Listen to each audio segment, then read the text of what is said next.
Bonjour à toutes et tous. Je vous retrouve aujourd'hui pour un petit projet DIY de couture cette fois. C'est pour ça que j'ai sorti ma machine à coudre. En fait, je vais me faire un coussin pour pouvoir caler entre mes genoux quand je dors. Parce que je dors toute biscornue et que ça aggrave mes douleurs lombaires. Et que j'ai remarqué lorsque je ne dors pas chez moi et que j'ai l'occasion d'avoir un petit des coussins supplémentaires en fait, que je dors beaucoup mieux lorsque je peux mettre quelque chose entre mes genoux vu que je dors sur le côté. Ça rectifie un petit peu ma posture et du coup j'ai moins mal. Ça m'évite aussi d'avoir des bleus parce que je me lève souvent le matin en ayant des bleus au niveau des genoux. Je ne sais pas à quel point je serre les genoux quand je dors, mais c'est au point de me faire des bleus. Donc voilà. Alors, j'ai sorti ce torchon dont je ne me sers pas. Et l'idée m'est venue parce que ma grand-mère m'a donné tout un stock de vieux bas dont elle ne se sert plus. Et on a pensé que je pourrais m'en servir pour rembourrer quelque chose. D'où l'idée du coussin. Quand je vous dis qu'elle m'a donné des bas, voilà, elle m'a donné des bas. Vous voyez, il y a de quoi faire un coussin, si ce n'est plus.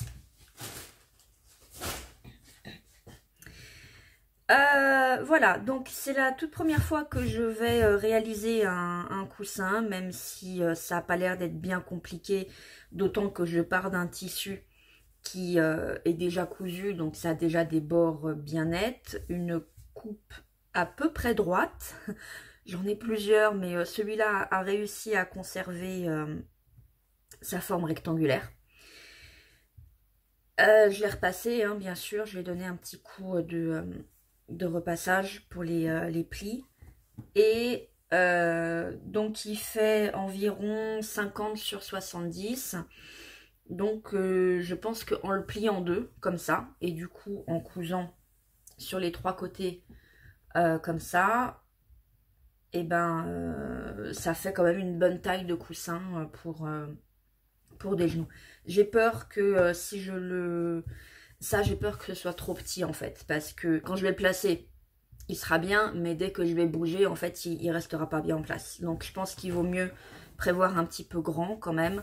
Donc ça me paraît pas mal. Alors, normalement, je dis bien, votre tissu qui est imprimé, donc du coup pour que l'imprimé soit à la fin à l'extérieur, il faut mettre le tissu à l'envers, faire vos coutures sur l'envers, laisser dans le cas présent une ouverture sur un côté pour pouvoir, une fois que c'est cousu, le retourner. En gros ça donne un truc comme ça, hop, et ensuite le rembourrer, puis fermer le côté qui est resté ouvert pour permettre le rembourrage. Moi je vais pas faire ça parce que je trouve pas le côté imprimé particulièrement joli, et en fait plus tard, si déjà j'arrive à faire le coussin, je pense que je voudrais me faire une housse pour pouvoir la laver plus facilement, même si le coussin avec les bas sera lavable aussi. Mais voilà, je préfère quand même avoir une housse à l'extérieur. Et du coup, comme l'imprimé est quand même assez vif et que je ne sais pas encore ce que je mettrai comme housse, quel type de tissu, à quel point il sera oblitérant, opaque, enfin transparent, à quel point en fait on verra l'imprimé au travers, ce qui n'est pas le but, bah, je vais plutôt faire le contraire en fait. Mon extérieur, ça va être le côté... l'envers du torchon pour que bah, les couleurs soient déjà un peu moins, ressortent un petit peu moins. Donc du coup, je vais le coudre sur l'endroit du tissu. Voilà, pas dans ce sens-là, dans ce sens-là.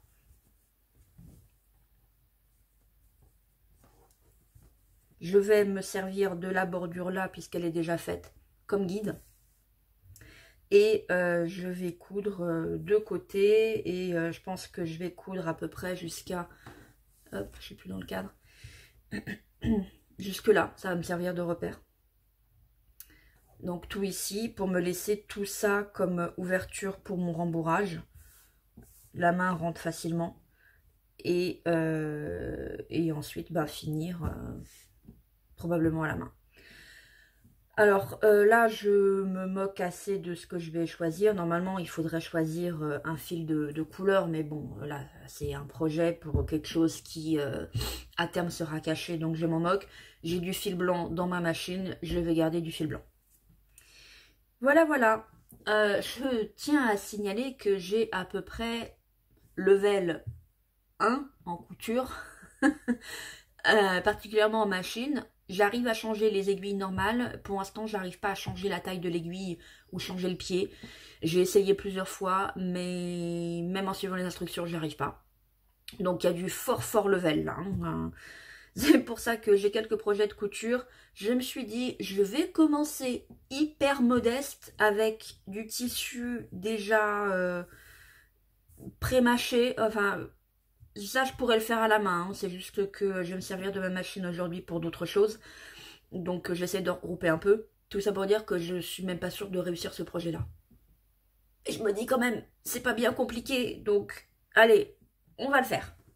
Alors, si je me souviens bien, il faut que je lève ça. Que je place mon tissu ici. À peu près là où je veux. Je suis en A, donc je suis sur la couture droite. En tension ou je ne sais pas trop quoi, je suis en auto, je suis au milieu et là je suis sur 2. Bon bah ça m'a l'air d'être bon. Donc, pied sur la pédale. Ah, il faut peut-être que j'allume la machine. Ça peut servir. Alors, on tient les fils. Ça, c'est un truc qui est très compliqué pour moi. Hop, je plante l'aiguille. Et c'est parti. On y va lentement.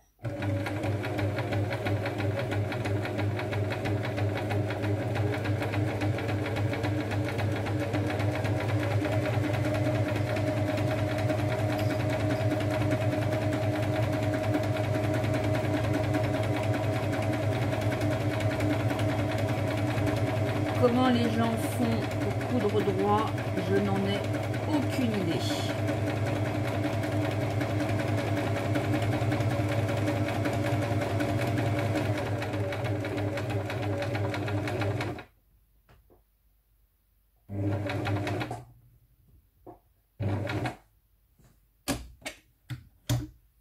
Hop, on tourne.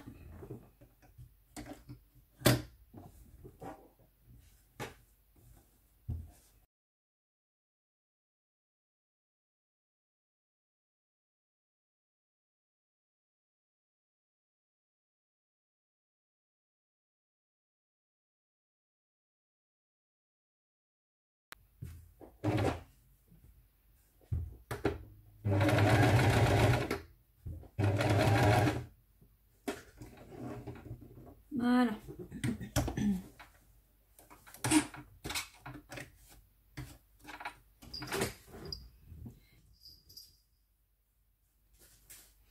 Il y a Seti qui me tourne autour depuis tout à l'heure.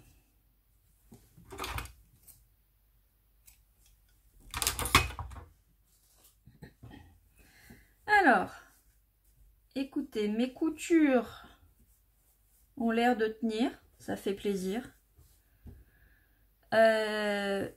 Mon fil blanc est devenu gris.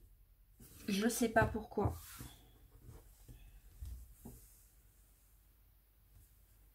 C'est flagrant sur ce côté-là, en fait. Mais pas sur l'autre. C'est très bizarre.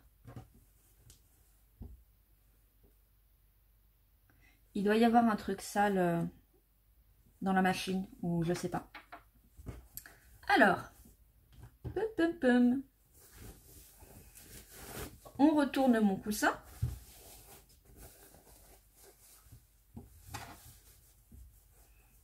Voilà. Jusqu'ici, tout va bien.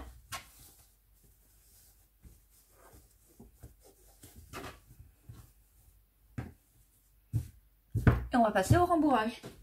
Voilà, j'ai allumé la lumière parce que il fait un temps assez catastrophique aujourd'hui. Et j'ai genre des variations de lumière, on se croirait, on croirait qu'il y a une éclipse. Alors, j'ai fait un petit peu de tri. Parce que je m'attendais pas à ce qu'il y ait autant de choses qui n'aient jamais été portées.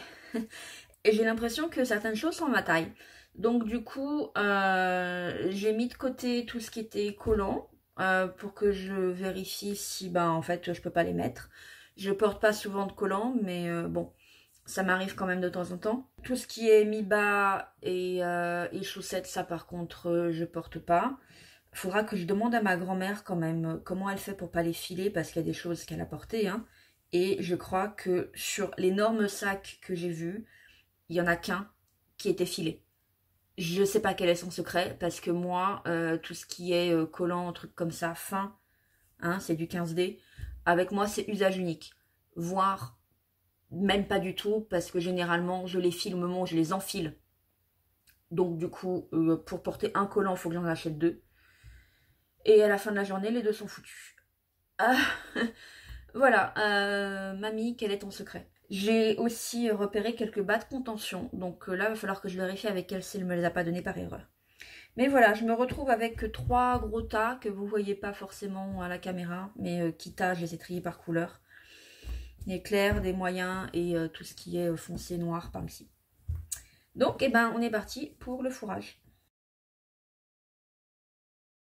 Alors, on va en mettre bien dans les coins. Hop. J'espère que ce sera confortable. Je les ai tous mis en individuel. Je me suis dit que ce serait peut-être plus confortable et malléable plutôt que de les mettre en paire. Vous savez, comme on retourne une paire de chaussettes.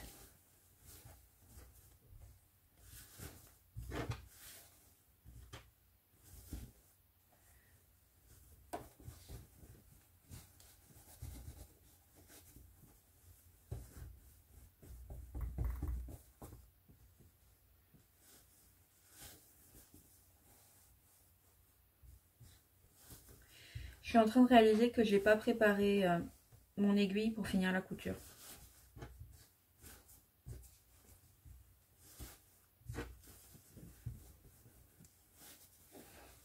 Alors,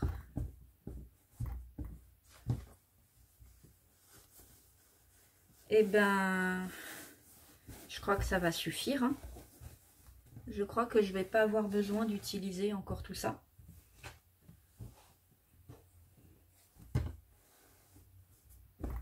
Ça me paraît pas mal, hein. Bien rempli mon coussin là.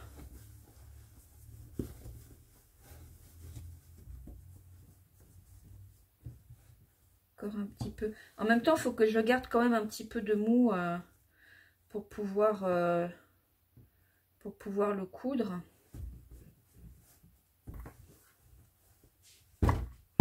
Il est parfait. Ben, je vais aller chercher mon fil et mon aiguille et je vous reprends. Alors,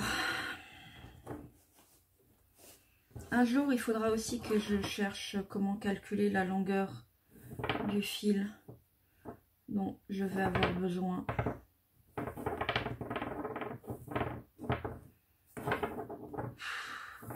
Je vais prendre 6 fois là. C'est peut-être pas assez. Bon, c'est pas assez.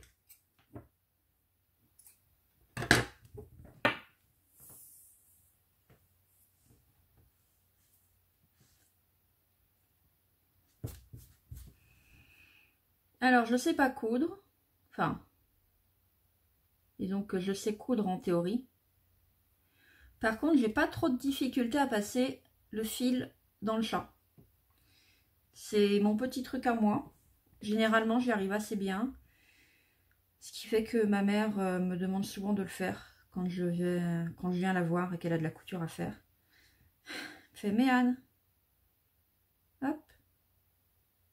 C'est un peu comme gonfler les ballons. Ça aussi. J'ai du mal à gonfler le ballon. Enfin, c'est pas que j'ai du mal en fait, j'ai toujours peur qu'il m'éclate à la tête. Par contre, faire le nœud du ballon, ça, généralement, j'y arrive assez bien. Alors, est-ce que je vais réussir à faire... Peut-être qu'il n'y a pas besoin de faire un double nœud, vu que j'ai déjà mon double fil, là. Mais, waouh! J'ai réussi à faire mon double nœud, le deuxième au niveau du premier. Formidable. Bon, et ben, on est parti.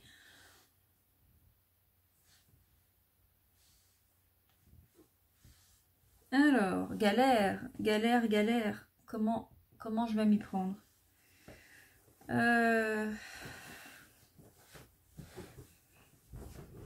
Mettre comme ça. Ce qui pourrait m'aider peut-être, c'est des épingles. Après tout, hein, maximisons nos chances. Parce que là, ça devient délicat. Je suis autodidacte de la couture. Hein. Non, une amie m'a appris à coudre les boutons. Je le fais comme une sagouine, mais on m'a appris à coudre les boutons.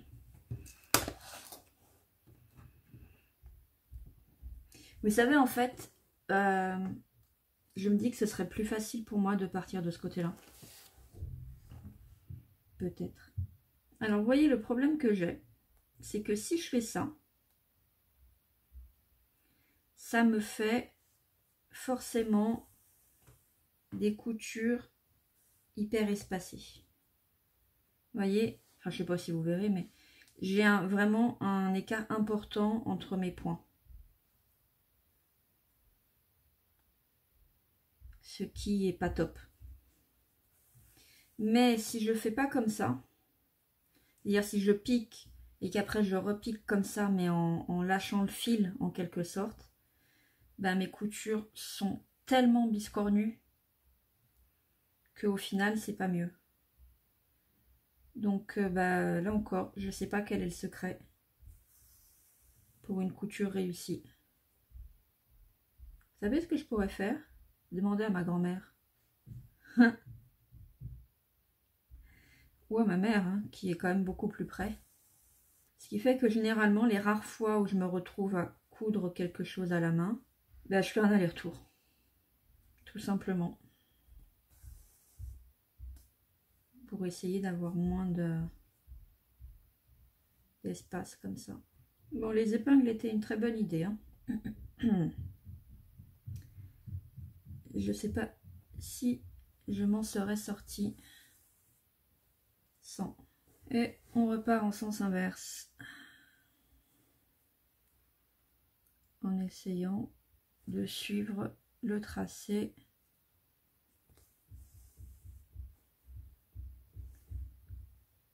Je sais pas si je vais avoir assez de fil. Combien j'avais dit? 6. J'ai fait 6 fois la longueur. C'est-à-dire 3 fois en fait, puisque le fil est doublé.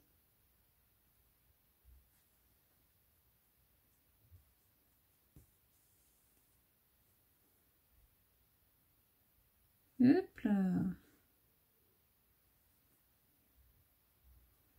Reste droite, Méane. Reste droite. Moi, faire l'aller-retour comme ça, c'est le seul moyen que j'ai trouvé pour avoir des points de couture rapprochés, on va dire. Mais c'est carrément pas efficace. Là, ça va parce que c'est sur une toute petite longueur et qu'en plus, elle est droite. Mais, oh là là, je suis juste. Ouf, ouf, ouf. Je suis hyper juste au niveau du fil. Ça va le faire. Ça va le faire. Hop là. Oh. Ça va le faire.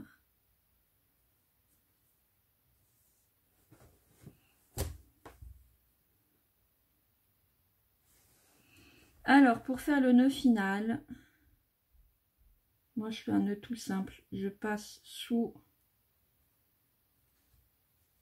un fil de couture et je fais un nœud normal en repassant dans ma boucle. Voilà. Et j'en fais plusieurs comme ça.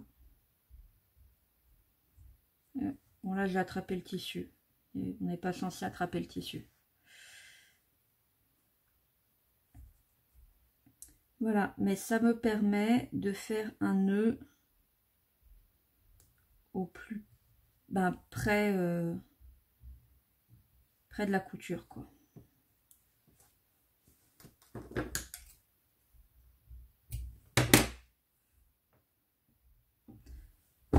Et voilà mon superbe coussin avec une couture absolument fantastique.